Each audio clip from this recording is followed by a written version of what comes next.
India புல்லாக்குறான். India புல்ல அரசியல் சட்டத்தை இந்த மோடியும் அமித்ஷாவும் சீர்குலைக்கிறார்கள். இந்த நாட்டை சூறாவளி இந்த டிவிக்கு அப்படி ஆட்சிக்கு வர வேண்டும். காங்கிரஸ் கூட்டணி சேர்ந்த உடனே முடியாது சொல்றான். காங்கிரஸ் சேரலன்னா அங்க உட்கார வச்சிருப்பான்.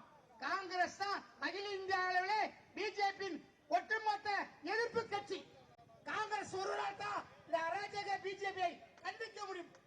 ராகுல் காந்தி தலைமையில் இந்தியா முழுக்கவும் நாம் குரல் கொடுத்திருக்கிறோம். நியாயத்துக்காக, நேர்மைக்காக, சமூக நீதிக்காக போராடுகின்ற ஒரு கட்சி காங்கிரஸ் கட்சி. இங்கே டிவிகேக்கு நாங்க சொல்லிக் கொள்கிறோம். தமிழக அரசியல் சொல்ற எல்லாரும் சொல்றாங்க. ஒருத்தன் சொல்றான், திடீர்னு காங்கிரஸ் துரோகம் போச்சு. ஏன்டா நாங்க துரோகம் பண்றோம்? காலம் முள்ளவனுக்கு அடிமை ஆயிடுமா? நாங்க கொத்தடி வேணாங்க.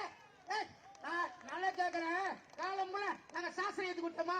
நாங்க திமுக அடிமை எழுதி கொடுத்தோமா? 50, 65, 80 சீட்டு கொடுத்து நாங்க நாட்டில் இருந்தாங்க. 30 எம்பி இருந்தோம். 10 பேர் தான் திமுக இருந்தா. கட்சி 10 எம்பி கொடுக்குறேன். ஜனநாயக நாடு.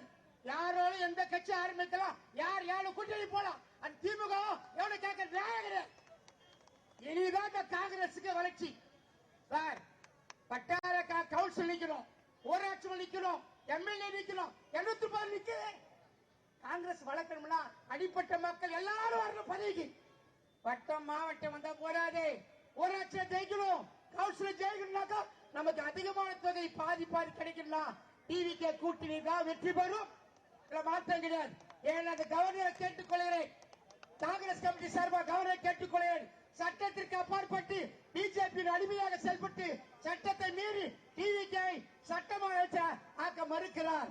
அது வலிமையாக காங்கிரஸ் கண்டிக்கிறது. இதை கேட்டுக்கொண்டு எனக்கு பேச வாய்ப்படுத்த அனைவருக்கும் நன்றி, வணக்கம், ஜெய்.